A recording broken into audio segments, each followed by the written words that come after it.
Well, we studied the outcome of transplants, and we wanted to know if we matched the people, what would be the outcome if they mismatched the persons, and also if they mismatched for one type and another type or another type, does it make a difference? So all of that, we needed to get data. We needed to find out what happened after transplant. So we created this registry in 1970, and it still exists today. The registry is to collect the data of the patients, the transplant patients, after being transplanted, and to see how they are. So every year we would ask the center how the patient is doing.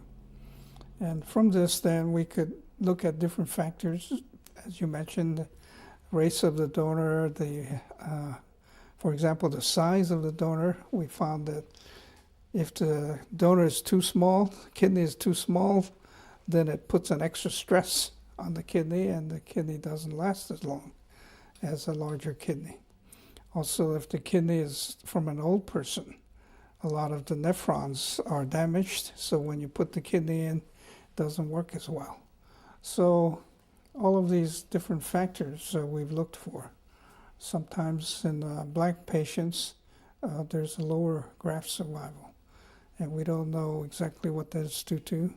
Some of it might be socioeconomic conditions, but others might be inherent strong immune response that is able to react against the kidney. Mm-hmm. So it's been sort of a gold mine. We've had the registry at UCLA, and then subsequently the government set up what's called a UNOS registry. And from 1987 to 1999, we had the UNOS registry, and so collected data from every patient. And the UNOS registry is unusual in the world in that it requires every transplant patient to be registered.